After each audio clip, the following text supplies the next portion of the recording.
What's going on, guys? ETIKA from the ETIKA World Network here.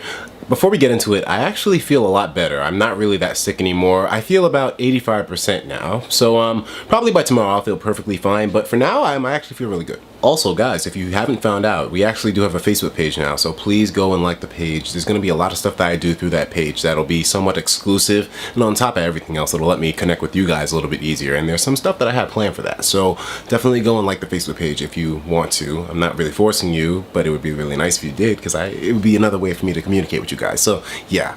Well, guys, looks like we have some really big news. The impossible has finally happened. The Nintendo 3DS has finally been hacked to the extent upon which a flash card has been developed for it, which does play 3DS ROMs. Now, I know what you're thinking. Oh, we've seen this before, of course. It's probably a scam, most likely. Well, not exactly. Take a look at this. GBA Temp, which, as most of you may know, is the forefront of the 3DS hacking community. Basically, GBA Temp is basically the utmost when it comes to hacking of the 3DS and homebrew and such. They're 100% legit and have come up with most of the ways of how the 3DS, or rather the regular DS, has been hacked in the past. GBA Temp has officially confirmed that this new flash card, which does play 3DS ROMs, is 100% legit. My friends, it is known as the Gateway 3DS, which is going to be the first ever flash card to play 3DS ROMs. Now, some of you also may know that 3DS ROMs have been dumped. Well, it's been confirmed that they are able to be dumped now, but there's just no way to play them until the Gateway 3DS. Now, there are some important things that you guys need to know about this flash card, because since it is the first generation of the 3DS flash cards, it's not exactly going to have all the flexibility of the regular DS flash cards that we know, such as the Ace Card 2i and the Super Card DS2.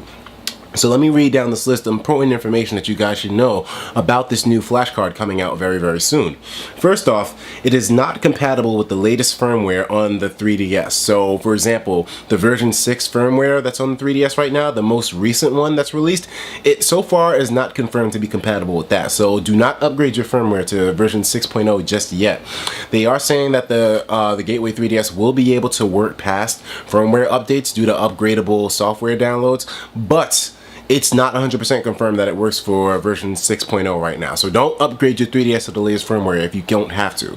The next thing is that the Gateway 3DS supports all 3DS ROMs and backups up to date. So anything that comes out in the future, they're not 100% sure, but the support team is actually very strong for the Gateway 3DS right now. So most likely it will support future games. So technically you will be able to play Pokemon X and Y on this thing. The Gateway 3DS has the exact same format as the DS flash cards. It's basically a card which you just put a little micro SD inside of, and then it'll basically play the games. The only thing is that it's limited, because with the functionality and how it works on the 3DS, you can only use one micro SD for one ROM and use that with the Gateway 3DS. You can't have multiple ROMs of 3DS games on your micro SD card and use them all at the same time with the Gateway 3DS, because it recognizes each micro SD card as an individual game, and it can't multi-load right now because it is the first generation. So of course there will be limits, but the fact that we can play 3DS ROMs is astonishing in the first place.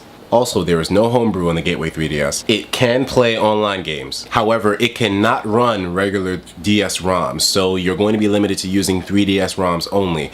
This is probably a restriction that I hopefully hope that they get over one day, but right now you can only play 3DS ROMs on it. And the final bang about all of this is that it's going to sell for about $80. Now, when you consider how much the first generation flash cards on the regular DS were selling for, this is an amazing price, especially considering 3DS functionality. $80 is a steal for a flash card on the 3DS right now, especially considering that they're the only ones that have the ability to do so. Therefore, they have a monopoly on it. They could easily charge whatever they want to for this thing, but making it $80 is a pretty damn good price, considering that you'll be able to play every 3DS game that ever came out without paying for it. Or your backups, excuse me. You're not playing ROMs, you're playing your backups of the games that you had, you know? Of course. Now, here's the most interesting tidbit of information. The Gateway 3DS is scheduled to come out July 13th through 14th, either July 13th or 15th. But the thing is that Gateway had delayed the release of the product from late June. It was going to come out late June, but they delayed the release of it simply because they wanted to work on the firmware of the device to make it work for firmware 6.0 on the 3DS. We're not sure if it's successful or not, but Gateway 3DS has been very, very adamant on keeping up with their customer service inquiries. So they said that they would let everybody know an update by the end of the week, letting us know if it is going to work for version 6.0 of the firmware of the 3DS or not. So very interesting information there, but do not update anyways because you never know.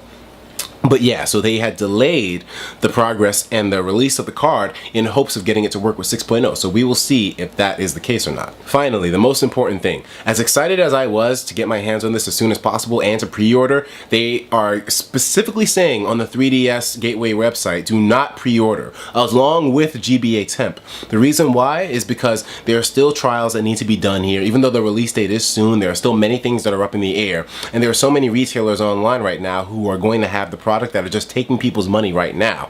We don't know what could happen, and Gateway 3DS has acknowledged this as well. It is 100% legit, but they don't want people to somehow lose their money. So Gateway 3DS has specifically said, do not pre-order this flashcard until they give you the A-OK on their website or through their customer service representatives to go ahead and use it, or rather to go ahead and pay for this device. I can totally understand that because things can happen, you know? That's why I'm going to be a little hesitant with spending my money, but I definitely want to get my hands on this first iteration because it looks like one amazing device. In terms of what I think, this is a massive landmark here. The 3DS has finally been hacked, my friends. This means that Pokemon X and Y, as much as Nintendo wanted to avoid it getting hacked, at this point now, there's really nothing stopping it. I mean, especially once this software, or rather this hardware, gets in the hands of other companies like Supercard DS2 and such, then we could possibly see some next generation iterations that'll really push the 3DS hacking scene to its absolute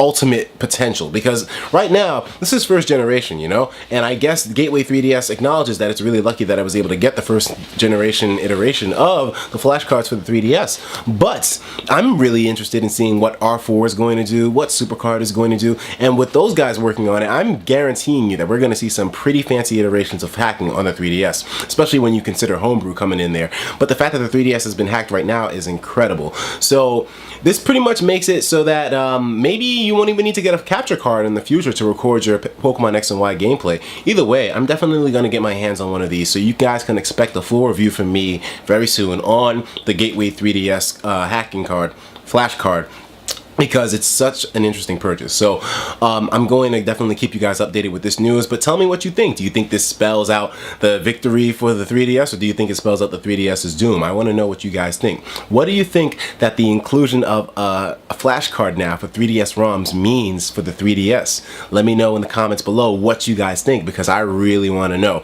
I'll be responding to stuff as usual, as much as I can throughout the day, and because I really want to see what you guys think. But hey man, let me know. Anyways guys, thank you for tuning in. Another iteration of the ETIKA World Network. Take care of yourselves, and of course, as usual, please have yourself a damn good one.